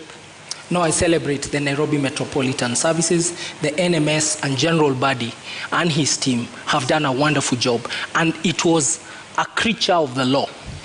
We saw how it was formed, and because it's a creature of the law, it extinguishes naturally by law in November of this year. Look at what they have done. They have sunk 193 boreholes in the metropolitan area. 144 of those boreholes has been in our informal settlement. That has truly helped us fight COVID-19. The Metropolitan Authority has further worked on pedestrianizing the central business district, which is something we must do in this city. Make sure that non-motorized transport, we democratize transport, that the most important transporter is not the private car, but the pedestrian, the cyclist. They have done it, and we are now walking better. They've really tried to improve the environment, and they are it is part of the military to do civilian duty, and they came and answered the call of duty, and we truly celebrate what they have been able to achieve. And we are reverting back to a civil authority. As we speak, I believe General Badi is in transition, waiting for the election and then for the next people to take over office. He should not be vilified. And he really worked, and he's been able to deliver. It's been a band-aid to the city of Nairobi. Labda kwa sekunde 30, iwapo utapewa nafasi ama ungepewa nafasi, ungetaka NMS iendelee kuhudumu katika kaunti ya Nairobi? NMS, siwezi pata hiyo nafasi kwa sababu sheria inasema NMS muda wao utakuisha Novemba mwaka huu. But it was extended, and there's an opportunity to extend it. I will give better service as governor of Nairobi than NMS. Bwana SAKAJA, on the issue of governorship and how Nairobi Metropolitan Services, beg your pardon, came in to rescue the day. Do you agree with this? And under governorship of SAKAJA, would this continue? It is very interesting to hear a man praising his ex-wife's husband. The reason NMS came about is because IGATHE quit. It's as simple as that. If the deputy governor of Nairobi, IGATHE, did not quit, there'd be no need to have NMS. Those boreholes you're naming, you should have done them. Those interventions you're talking about, you had a chance to do them. Devolution cannot be trivialized in this country. Devolution is the greatest gift we've given to our people. That every Kenyan, wherever they are, has a right to self-determine. I wrote about this in 2010 with the International Commission of Jurists. Physical decentralization and devolution in this country. That lady in Mutwini deserves a county government and a governor she can hold to account, and who can listen to and who she can vote for. So you can't come praise the consequence of you absconding duty, of you, leaving office. Because if Polycarp did not run away from Nairobians, Governor Mike Sonko would have acted differently. Governor Mike Sonko acted as he did because he knew no one would impeach him, because no one wanted a by-election in Nairobi. Yet having no deputy, and that's why he'd bring Miguda's name, whoever's name, he knew he was untouchable. So it is a consequence of him. And then again, understand the law. There's no way NMS will operate after August. Well, I don't know what you're talking about November. The county government that is being elected on the 9th, that will be led, hopefully, God willing, by myself, will take full control of Nairobi. So yes, NMS has had a cocktail of hits and misses, but you don't know Nairobi. Those women who cried when their children were being smashed in Kariobangi and in Mukuru do not agree with you about NMS. Just a few people who've seen pavements and Kabro who like it and who cheer, and we know whose interests you're protecting here. Naam, Polycarp, una muda ukumjibu. I think we should not dwell. The history is the history. No. But we should learn from history. What the citizens of Nairobi want is, what are we going to do for them? And I'm being really clear that we are going to fix the financing model of the city. We're going to have a city that is well funded, and with those funds, with my deputy, Professor Kaloki, a distinguished public servant and politician, we want in Kiswahili kusema tutastawisha jamii, tutaboresha uchumi, na tutaimarisha mazingira hapa Nairobi. Mambo matatu makubwa ambayo tutayatenda, na tunataka kuwaeleza watu wote Nairobi kwamba manifesto yetu iko kwa magazeti yote siku ya Wednesday, kesho, Wednesday, day after. In this week, muisome the abridged version, muone the pledges we are making to you, because in 3 seconds we're not able to extrapolate those pledges, but I want to assure you Nairobi will be something of your dreams. It will be a city of your vision. It will be truly a global hub in Africa for everybody. Senator SAKAJA, I believe you do agree that Nairobi is in deep debt and there's wasteful use of funds. What are the factors behind this? How will you fix it? Again, I must say, Nairobi is in a dire situation that needs proper planning and proper political management. A lot of these issues are relational. If you look at the 76 billion debt, including even the 4.4 that is owed now, you know, to KCB, and many of these other instruments have gotten into, a lot of them can be sorted out based on how we relate with the national government. That Nairobi is not a branch of the national government or an appendage, or as my brother says, you know, the military interventions are going on. Then Nairobi can negotiate, because there are a lot of areas which we can do debt swaps. But the county of Nairobi owes the national government, and the national government owes Nairobi City County. We must balance our books, and we're going to do that. And we have a team that is, you know, properly suited, you know, to be able to do that. I am very confident about my deputy, Njoroge Mushiri, who has a stellar career as well in banking. Actually, a proper corporate career, not 2 years stints here and there. A proper career, 20 years in ABSA. So give us the particulars, though, on the issue of the debt that we are in. How will we get out once you are... That's what I'm saying. We must do a couple of things. One, you must refinance your debt. You must move what is domestic into concessional. That you cannot be borrowing from commercial banks. Have them as concessional. Chapter 12 of the Constitution of Kenya, talking about public finance, says how the national government guarantees county governments of debt. In fact, on top of that, we must get creative. For us to sort out the real issues of this city, we need around 200 billion shillings upfront through an infrastructure bond. I've gone across this world and spoken to Kenyans in the diaspora, whose remittances are our biggest foreign income earner, who are ready to put in money in certain interventions. When you talk about transit, we need a mass transit system in this county. How are we going to do it? Recently, I was in Imperial College in London, and I met a man, a nice gentleman, who sorted out transit in London. He sorted out transit in Beijing, mobility. What's his name? Professor Washington Ochieng. The other day I was in Riyadh. I met a group of guys who did the Dubai Metro and are doing the Riyadh Metro. George Opondo. There are Kenyans out there who are willing, so we must get creative. There's a PPP department that has been set up in the National Treasury. There's external borrowing, but we must refinance this city. Look at Joburg. Joburg is almost, you know, it's more or less a listed city where people can actually invest in it. If you do not do that, you become a cashier.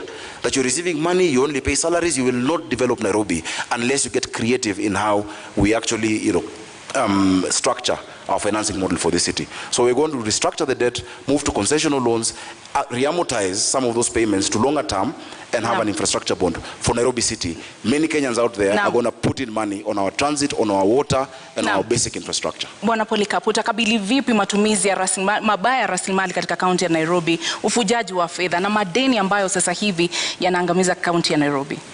Jambo la kwanza, Nairobi City County gets its highest revenue from land rates. Parking bays, land rates, parking fees, outdoor advertising, building permits. Those would be some of the top, within the top 5 revenue things.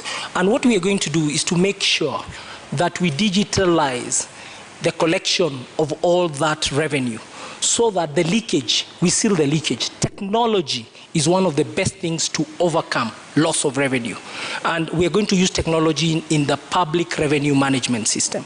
Then secondly, we will deploy that money. Our own source revenue, I can promise, we and Professor Kaloki have done a study, and we've even checked the reports of the Commission for Revenue Allocation. With 6 revenue lines, we can generate 80 billion own source revenue in Nairobi. And with that money, we will build 1,000.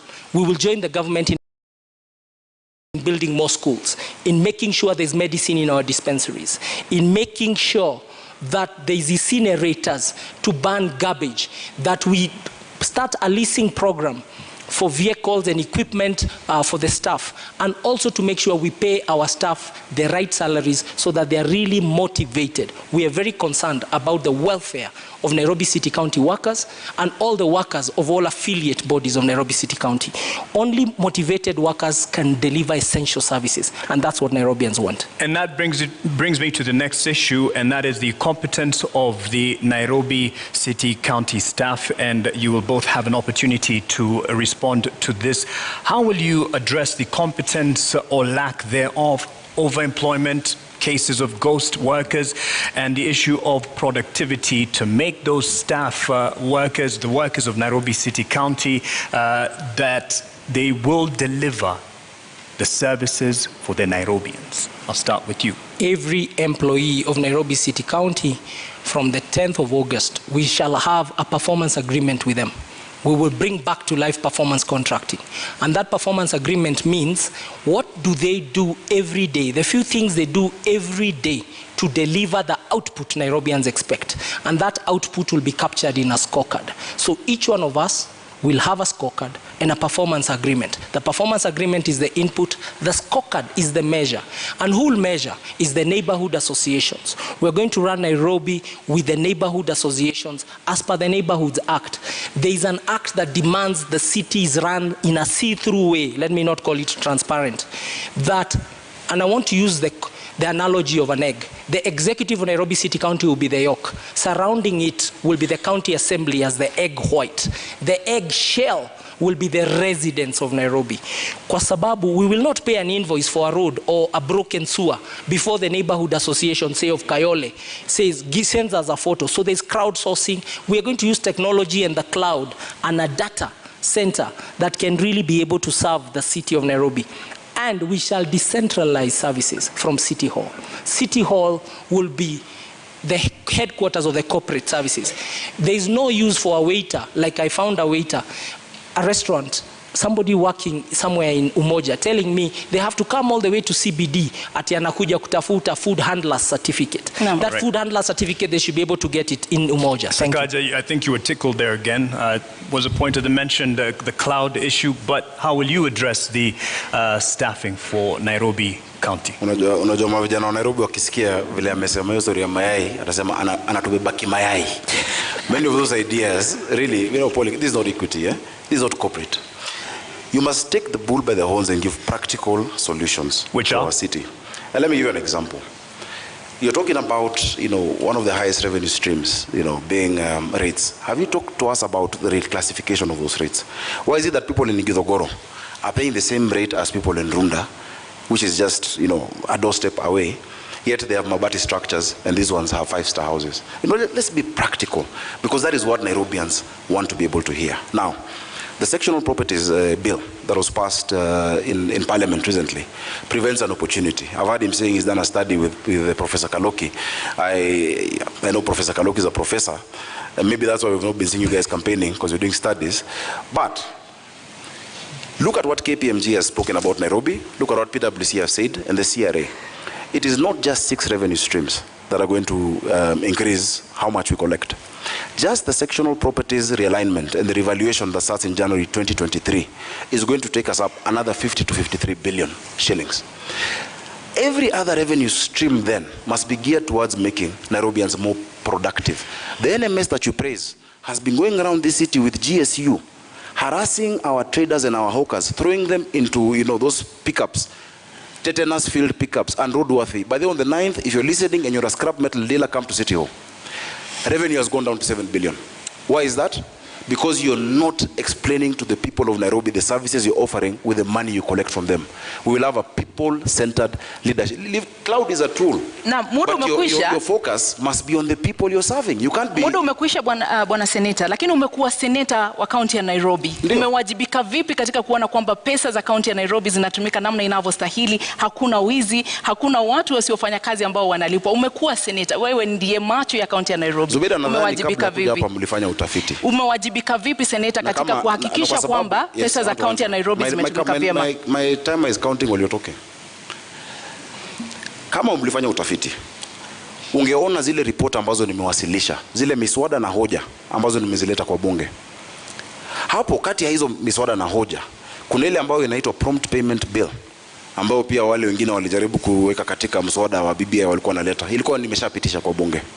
Ukiangalia yale unajua zile ripoti ambazo nimewasilisha kwa bunge, zinazungumza itakuwa ni njia gani tatumia, mbinu gani, form itakuwa vipi kwa kisha ule jamaa. There's a guy who works just across over here in Cultivar.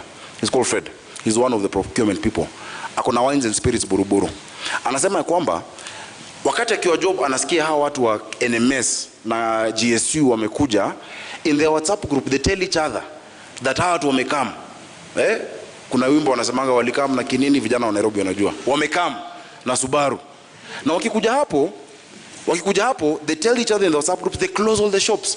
That's why this military you're praising has not collected 7 billion this year. Let's take power back to the people. And he tried to define this election. It's not about liars and who don't lie. It's about a state project and a people's governor. Speaking about people's governor, power to the people, let's give some power to the people who weighed in on this debate. We had asked some questions from Nairobians, and I believe we're ready to sample them right now.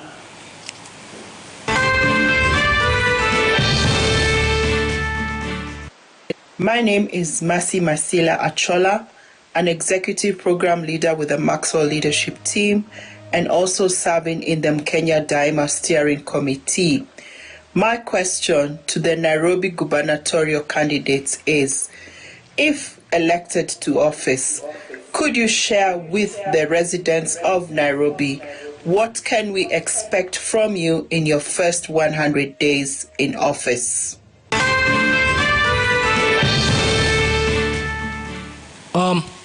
In the first 100 days, I pledge with my deputy to have a very fit for purpose organization to deliver essential services that Nairobians have been deprived of in the past, and especially Nairobians in the informal settlements and in low-income areas.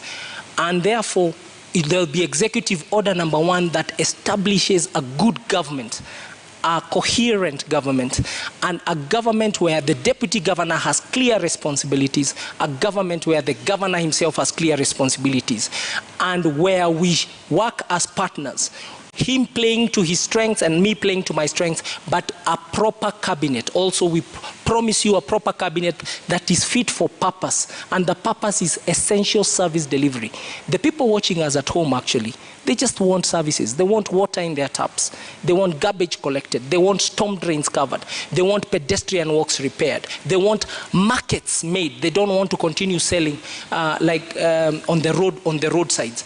They want their bills on time, and they want to be treated with honor, and they want to be treated like citizens of Kenya, and they want to be enabled to do their businesses. So the first 100 days is about reconstructing the organization called Nairobi City County, because it does not exist, and we have a lot of demotivated employees. Make sure that we convince them, they start to see their salaries are paid, they are well taken care of, career development is sorted. Thank you.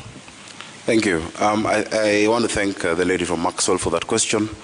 Maxwell Leadership Institute on Valley Road is an extremely important, pillar in mentoring many of our young people. I've actually taught many programs of leadership there, and I've been a participant in that.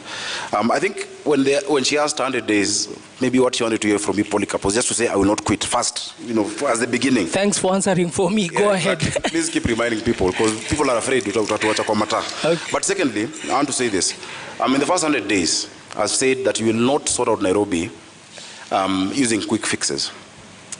The issues of this city don't need 100, and I'm not seeking a 100-day term.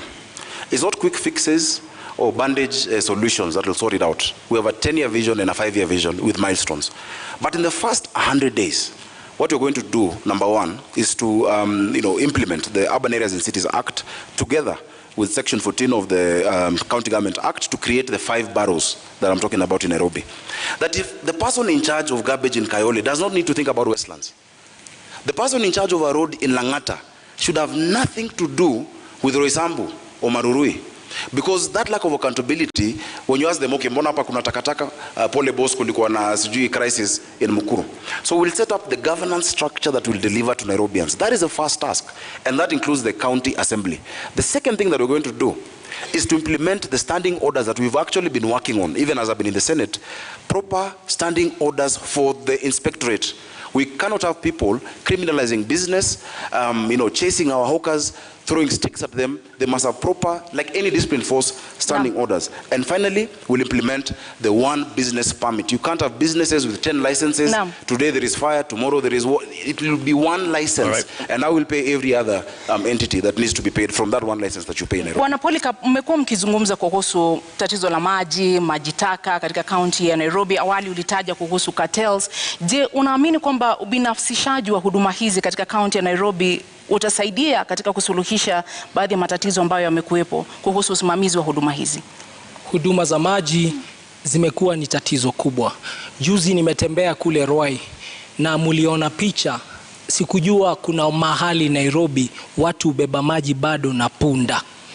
Pia, so you learn every day. Now, if you go to Ruai, the problem is a problem of way leaves, which the senator perhaps was even ignored in Senate. There is a way leave issue between Kiambu and Nairobi, because today we are consuming 500,000 cubic meters of water every day in Nairobi. But that's really the level of production of water from our water sources, Ndakaine, Roiro Dam. But the Roiro Dam and the Northern Collector Tunnel, we need to connect it. Na hiyo shida ya way leave ni shida ya kisiasa, lazima tutatue. Na hiyo kitatuliwa, there'll be an extra almost close to 100,000 cubic, so we'll go to 600,000 immediately. And people, watu wataanza kusikia relief. But in 5 years, we have to build new water sources and work with the national government to build new water sources. But you've got the government that builds new water sources has to be a government that does not believe dams are for eating and stealing. Because dams have to be done in places like the Nyandarua ecosystem, Maragua Dam in Murang'a, and that's why Nairobi has to be secured by being assisted by the neighboring countries to the metropole that is Nairobi City County. Senator SAKAJA, the taps in many homes and other businesses are running dry, but their water bowsers full to the brim and coming at a premium. How will you sort this? First, again, it's really nice that we're at a university, because I need to school my friend about water. There are many things you've said that are completely false. Number one, the quantity that we consume is not just 525,000 that you're speaking about. Nairobi has 4 water sources. The first water source is Kikuyu Springs, just after Kikuyu campus. That was set up in 1907. After that, we developed Ruto Dam in 1936. It provides 4%. Kikuyu Springs provides only 1%, which is 4,000 cubic meters of water. The third one is Sasumwa in Njambini. Sasumwa produces 11% of our water requirement in Nairobi, comes through Kabete treatment plant, then comes down this way. And the fourth one, the biggest of course, is Ndakaine, which gives us 84% of our water. Now Ndakaine was last developed in 1997. There were 3 phases. After 1997, there's been no additional source. So every single day, the people of Nairobi require 850 million liters of water, but get 525.6 million liters per day. You need to bridge that gap. In fact, you'll be shocked, Polycarp. 70% of the people you're talking about, the ones you didn't know carry water in Mutungi, 70% of them, of Nairobians, have never had a shower from the top. They bathe bottom up, like with a bucket. Bottom up is how many of us shower in this city. We want to give our people dignity. There is no dignity when women are scrambling outside these, boreholes that have been created in the water sources every day for water. The issue of distribution then is the next thing that must be. I asked about this time thing because I've just spoken about the quantity. So when we finish Northern Collector, December 2023, under our administration, I don't like saying our administration, we'll move into Northern Collector 2. One will sort out 85% of the water need, and then 65%, and then Northern Collector 2 will give us 85%. Now the second most important issue, if you allow me on quickly, your time, let's give him an opportunity. Let's give him an opportunity. Just keep time. The challenge of water. The debate in Nairobi is not about what needs to be done and how.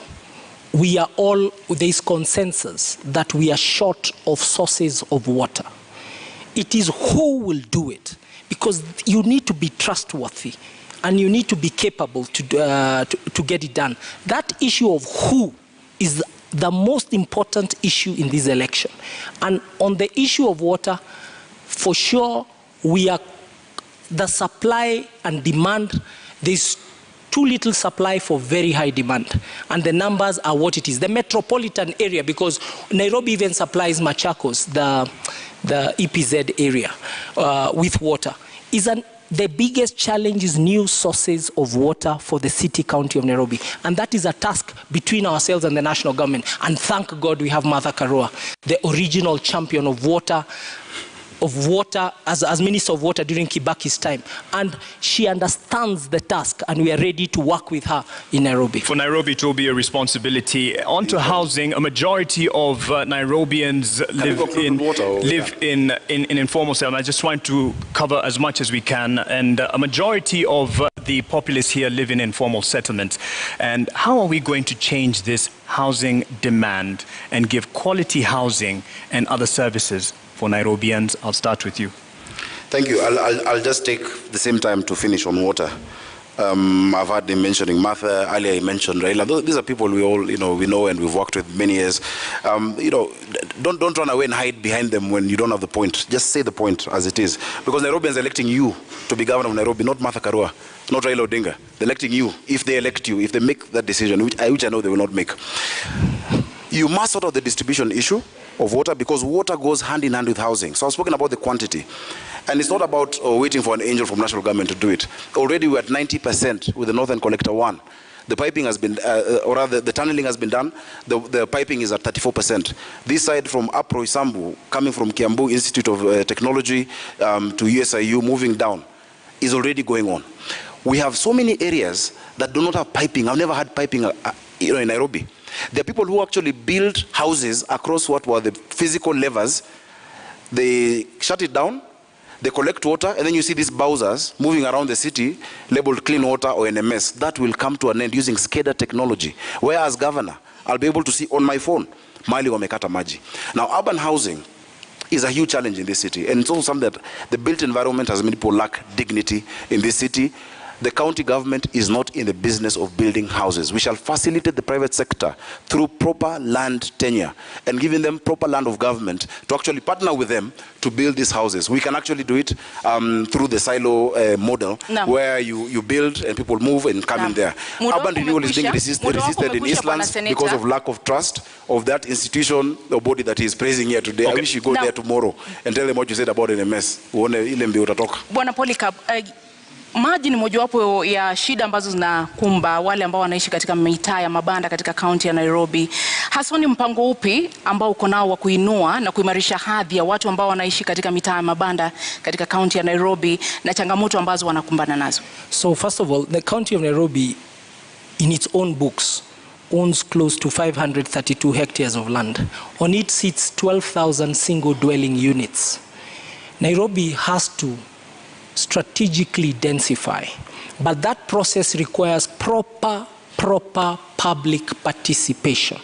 You can already hear my competitor is whetting his appetite to steal your homes. You people in Makadara and Jericho, umesikia, he has pronounced himself that this will be private sector led. I have told you, this thing called urban renewal, which is what they want Nairobi to take, we have to be very careful. It needs proper conversations around it, and we must build housing that is truly affordable housing, decent housing, and before we build, we must ask the people who sit in those estates, mnataka nini? How will this work? And how will you be compensated? Before that is done, we are rushing. And you've seen a big rush towards that work, and we are saying, put it on hold. The Constitution demands proper public participation, proper understanding, and I want to believe that conversation has already not been held. So the housing question in the informal settlements is to continue the work that has started. Roads, water, sewer, boreholes. These informal settlements require a lot of investment, and that investment requires allocation of improving our revenue and also making sure Senate allocates us the money we require to attend to high density areas. Okay. A rebuttal in terms of what he said on your housing urban development plan there, an opportunity. There are people waiting in the wings to come and steal your houses, and you've had the private sector. You're in his time. You have an opportunity. I don't know who represents the private sector here on this stage, if you look clearly. But what I'll say is this. While you are away, when you ran away from Nairobians, Polycarp, I represented the people of Majengo in Kamkunji in court to fight what you're talking about. You are somewhere in your Bentley, living the life, never spoken about an issue of Nairobians. But now you're saying you want to steal. That they were moved from slums in Majengo. The slums were put down and put in 11,000 bob houses while they're paying 5,000 shillings, 4,000 shillings. Today, the amount of money owed that they need to pay is 60 million shillings. That's not someone who wants to steal the houses. When I talk about urban renewal, the entity you're praising is rushing. Just this week, there have been more than 3-4 advertisements on the newspaper for them to engage contractors on urban renewal, and they have 28 days to go. They must stop that, and I'm putting them on notice. In fact, it's against the law. An entity whose time has ended cannot engage in 10, 15-year contracts today. He doesn't have the guts to talk against NMS, and he will not. But they must not do that, because the people that you're talking about, I have represented for 5 years. NMS is not an enemy of Nairobi. I have not ran away from them, and they are saying they believe urban renewal must be done. They don't trust those people who are doing it. And you say it's an issue of trust? It's not about who's going to do it. The first thing, basic thing that they want is to know that that person will be there to do it for 5 years and will not run away. It's first deliver on that. It's unfortunately, it's time out for us in terms of this debate. There's a lot to cover. I believe both of you gentlemen have spoken and have alluded to the fact that you have the manifestos will be open to the public, Nairobians to be specific, to peruse and digest. And that is where we will end it at this opportunity. I believe even the time for closing remarks are not there. If we probably managed the time a bit better in the beginning, it would have ended up even better in terms of coverage of the discussion. Asanteni sana kwa kuja. Thank you very much. Thank you very much for having us. Naam, wasemapo wahenga kilicho na mwanzo lazima kiwe na mwisho. Hii sasa ndio tamati ya mjadala baina ya wanaomezea mate kiti cha ugavana katika kaunti ya Nairobi. Indeed, our appreciation to the candidates, Polycarp IGATHE and Johnson SAKAJA, and to you, the audience that turned up here and out there watching on television and from around the world, of course, online. Thank you all. My name is Mark Masai from NTV. Nami naitwa Zubeida Kome na kutakia usiku mwema. Zubeida Kome kutoka KTN News.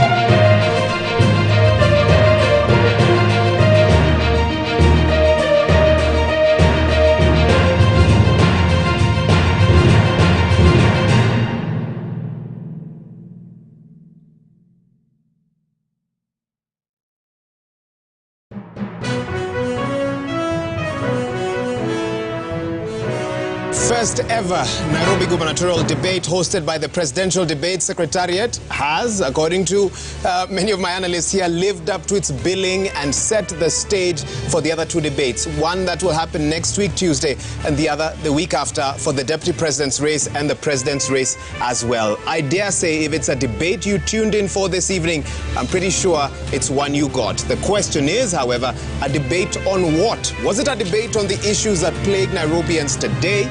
That live within this great county, or was it a debate on rebuttals and counter-rebuttals between Johnson SAKAJA and, of course, Polycarp IGATHE as well? That's some of the feedback I'll be looking from my panelists who've been patiently and keenly following this particular debate. But first, let me read your feedback. This is what Nairobians and Kenyans are saying this evening. Nathaniel Kevin on Twitter says, an insightful debate, character traits coming out strongly, a peek into the capabilities of each participant.